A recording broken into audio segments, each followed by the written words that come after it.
She posted, "Normalize keeping secrets from your partner. After ghosting me for 48 hours. I replied by tagging her post with, "Already did." Then changed the locks. She's been calling from her friend's couch ever since. Hey viewers, huge thanks to everyone who's already subscribed. We're getting super close to 10,000. If you haven't yet, hit that subscribe button and help us reach that milestone. My ex-girlfriend is currently discovering what normalized secrets look like when someone else starts keeping them. 2 days ago, she was posting about how healthy it is to hide things from your partner. Today, she's finding out what happens when your partner hides the fact that you no longer live together. Let me back up to Wednesday when this whole mess started. I'm 29M, work as a mechanic, own my own shop, make around 80K annually. Been dating Chloe, 25F, for about 11 months. She works as a dental hygienist, decent job, steady income, generally responsible person. We'd been living together in my apartment for about 3 months. She'd been staying over most nights since then, but kept her own place as backup. Normal relationship progression, sharing some expenses like groceries and dates, making plans together, no major issues until this week. Tuesday night, Chloe mentioned she was going out with her girlfriends after work Wednesday. Sounds fun. Where are you headed? Just dinner and drinks somewhere downtown. Girls' night, you know how it is. What time should I expect you home? Probably around 10 or 11. Nothing too crazy since it's a weeknight. Wednesday evening came and went. No text at 10, no call at 11. Midnight passed with complete silence. I texted around 12:30 a.m. Hey, just checking you're okay. Running later than expected? No response. Thursday morning I woke up to nothing. No text, no missed call, no explanation. Chloe had completely vanished. I called her around 8 a.m. straight to voicemail. Tried again at lunch. Voicemail. Sent a text. Chloe, this is weird. Can you please just let me know you're safe? Radio silence. Thursday evening, I was starting to get genuinely worried. This wasn't like her at all. We'd never gone more than a few hours without some kind of contact. I called her work around 4 p.m. to see if she'd shown up. Oh, hi Tom. Chloe called in sick today, said she had food poisoning from last night. So she was alive, conscious, and able to make phone calls, just not to me. Thursday night, I tried calling one more time, voicemail again. Friday morning, I decided to check social media and reach out to her friends to see if anyone knew what was going on. Her friend Jessica answered when I called. Oh, hey Tom. Yeah, Chloe mentioned she needed some space to think about stuff. She's fine, just dealing with some personal things. Personal things that require complete radio silence. She said she'd call you when she was ready to talk. That's when I checked Instagram and found my real answer. Chloe had posted a story Thursday evening. Sometimes you need space to figure things out. Not everything has to be shared immediately. Friday afternoon, she posted again. Normalize keeping secrets from your partner. Some things are meant to be private. That second post really hit different. Here I was worried she'd been in an accident or something serious, and she was posting about how healthy it was to keep secrets from your partner. While I was panicking about her safety, she was treating our relationship like some kind of social experiment in boundaries. I screenshot both posts and sat in my garage for about an hour thinking about what Chloe was really saying. She wanted to normalize keeping secrets from your partner. She wanted space without explanation. She wanted to disappear for 2 days and then post about how private information was healthy. Fine, I could work with that philosophy. Friday evening, I sent her a text. Saw your post about normalizing secrets. Message received loud and clear. Then I started making arrangements. Update 1. 48 hours later. Friday night, I carefully packed all the belongings she'd brought over during our 3 months of staying together. Clothes, toiletries, books, everything she'd gradually moved in. Since she still had her own apartment, I knew she had somewhere for her stuff to go. Took photos of everything to document her property, then loaded it all into my truck. Saturday morning, I drove to her apartment building and left everything neatly organized outside her door. Since she'd kept paying rent on her own place, she had full access to retrieve her belongings. Then I changed the locks on my apartment. If she wanted space and secrets, she could have them from her own place. Saturday afternoon, Chloe finally decided to break her silence. My phone started buzzing around 2 p.m. Tom, where are you? My key isn't working. I let it ring. She called again. I ignored it. Text message. Tom, this isn't funny. Why won't my key work? I replied, decided to give you the space you needed to keep your secrets private. What does that mean? It means I'm practicing what you've been posting about. Tom, open the door. We need to talk. I'm not ready to share what's happening. Sometimes you need space to figure things out. My phone started ringing constantly. I turned it off and went to catch up on some work at the shop.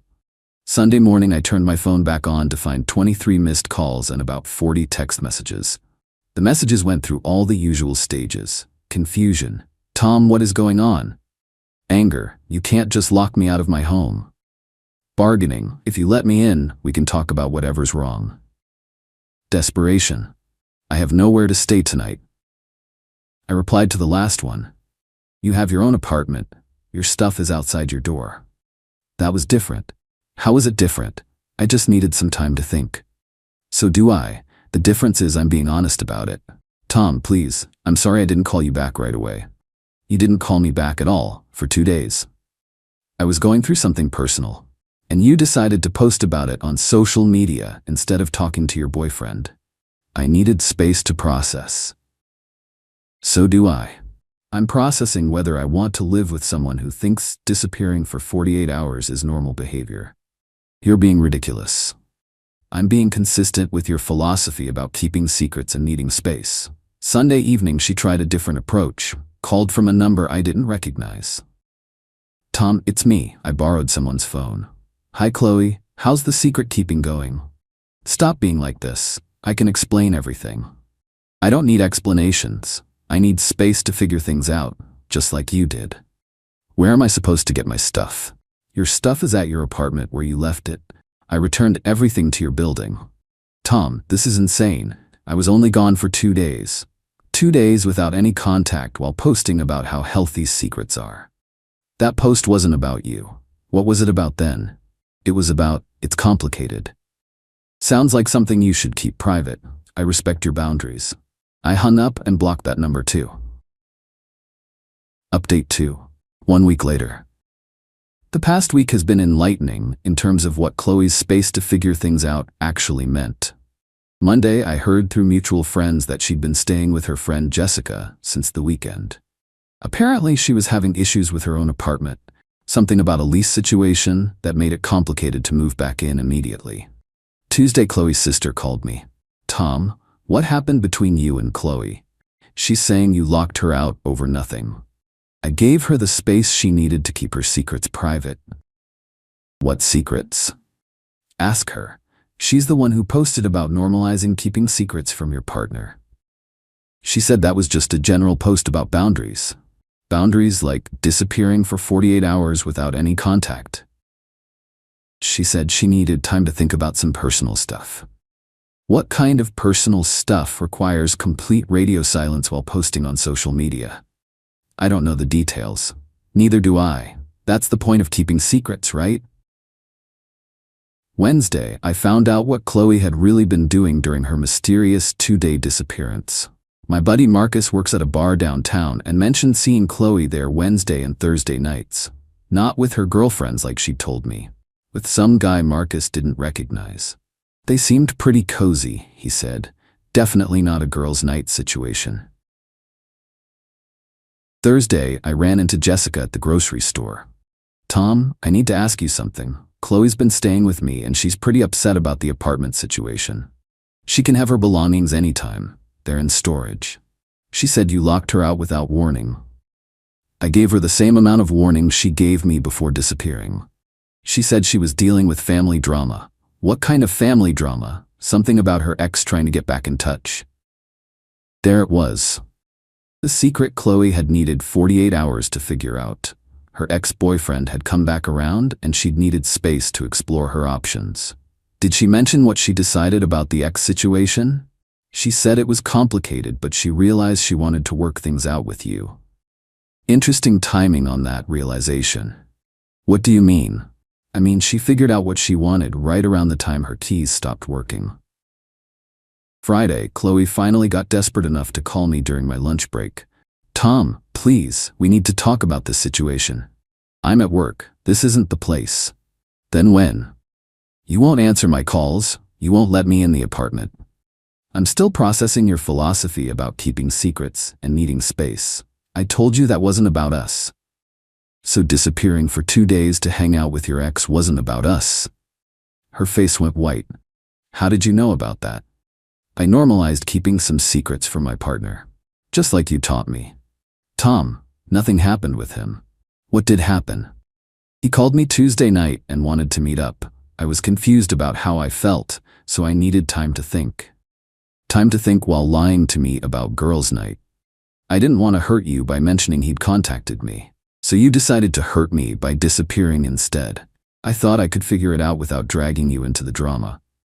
By posting about how healthy it is to keep secrets from your partner. I was trying to convince myself that some things should stay private. How did that work out?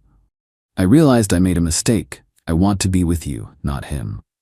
What made you realize that? Spending time with him reminded me why we broke up in the first place.